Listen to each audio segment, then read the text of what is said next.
ಇತಿಹಾಸ. ಬ್ರಿಟಿಷ್ ಆಳ್ವಿಕೆಯ ವಿಸ್ತರಣೆ. Roman number 1. ಬಿಟ್ಟ ಸ್ಥಳವನ್ನು ಸೂಕ್ತವಾದ ಪದಗಳಿಂದ ಭರ್ತಿ ಮಾಡಿ. ಪ್ರಶ್ನೆ 1. ಮೊದಲನೇ ಆಂಗ್ಲೋ ಮರಾಠಾ ಯುದ್ಧದ ಅಂತ್ಯದಲ್ಲಿ ಮರಾಠರು ಮತ್ತು ಬ್ರಿಟಿಷರ ಮಧ್ಯೆ ಸಾಲ್ಬಾಯ್ ಒಪ್ಪಂದ ಆಯಿತು. ಪ್ರಶ್ನೆ 2.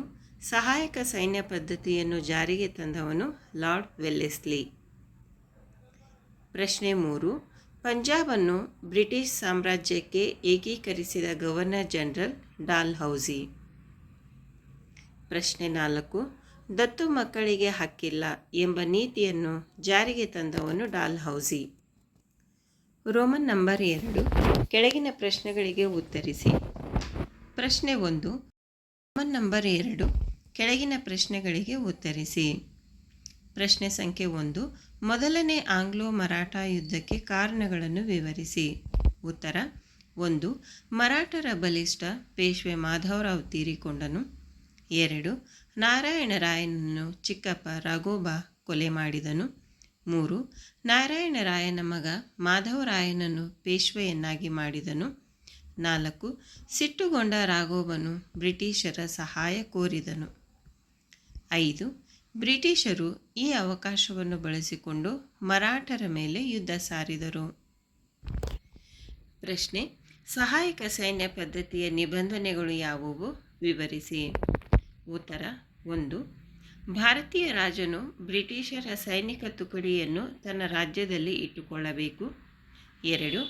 ಅದರ ಖರ್ಚು ವೆಚ್ಚಗಳನ್ನು ರಾಜನೇ ಭರಿಸಬೇಕು. 3. ರಾಜನು ತನ್ನ ಆಸ್ಥಾನದಲ್ಲಿ ಬ್ರಿಟಿಷ್ ರೆಸಿಡೆಂಟನ್ನು ನೇಮಿಸಿಕೊಳ್ಳಬೇಕು. 4. ಬ್ರಿಟಿಷರ ಅನುಮತಿ ಇಲ್ಲದೆ ಬೇರೆ ಯಾವ ಯುರೋಪಿಯನ್ನರನ್ನು ನೇಮಿಸಿಕೊಳ್ಳಬಾರದು. 5. ಯುದ್ಧ ಅಥವಾ ಸಂಧಾನ ಮಾಡಿಕೊಳ್ಳಲು ಬ್ರಿಟಿಷರ ಒಪ್ಪಿಗೆ ಬೇಕು. 6. ಪ್ರತಿಯಾಗಿ ಕಂಪನಿಯು ಆ ರಾಜ್ಯಕ್ಕೆ ಆಂತರಿಕ ಬಾಹ್ಯ ರಕ್ಷಣೆ ನೀಡುತ್ತದೆ. Next question.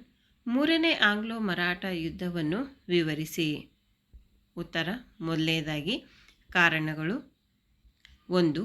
ಮರಾಠಾ ಕುಟುಂಬವು ತಮ್ಮ ಸ್ವಾತಂತ್ರ್ಯ ಮತ್ತು ಘನತೆಯನ್ನು ರಕ್ಷಿಸಲು ಪ್ರಯತ್ನಿಸಿತು. 2. ಬ್ರಿಟಿಷರ ಹಿಡಿತದಿಂದ ಪಾರಾಗಲು ಪೇಶ್ವೆ ಪ್ರಯತ್ನ ಮಾಡಿದ. 3. ಪೂನಾದ ಬ್ರಿಟಿಷರ ನಿವಾಸದ ಮೇಲೆ ಪೇಶ್ವೆ ದಾಳಿ ಮಾಡಿದ. ಈ ಯುದ್ಧದ ಫಲಿತಾಂಶಗಳು ಹೀಗಿವೆ. 1. ಪೇಶ್ವೆಯನ್ನು ಬ್ರಿಟಿಷರು ಸೋಲಿಸಿದರು. 2. ಬ್ರಿಟಿಷರು ಪೇಶ್ವೆ ಹುದ್ದೆಯನ್ನು ರದ್ದುಗೊಳಿಸಿದರು. 3. ಪ್ರತಾಪಸಿಂಹ ಮರಾಠರ ಸಾಂಪ್ರದಾಯಿಕ ಆಡಳಿತಗಾರನಾದನು. ಮುಂದಿನ ಪ್ರಶ್ನೆ.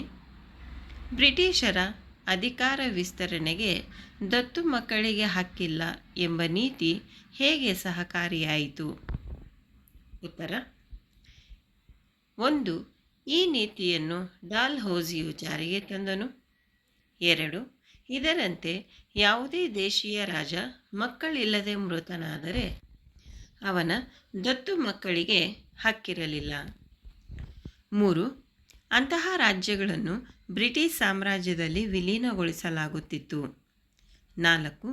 ಇದರಿಂದ ಝಾನ್ಸಿ, ಸತಾರಾ, ಜೈಪುರ್, ಸಂಬಲ್ಪುರ್, ಉದಯ್ಪುರಗಳು ಬ್ರಿಟಿಷರ ವಶವಾದವು. ನಂತರ ಪ್ರಶ್ನೆ. ದತ್ತು ಮಕ್ಕಳಿಗೆ ಹಕ್ಕಿಲ್ಲ ನೀತಿಗೆ ಒಳಪಟ್ಟ ರಾಜ್ಯಗಳು ಯಾವುವು? ಉತ್ತರ. ಝಾನ್ಸಿ, ಸತಾರಾ, ಜೈಪುರ, ಸಂಬಲ್ಪುರ್, ಉದಯ್ಪುರ್, ನಾಗ್ಪುರ್ ಮೊದಲಾದವು.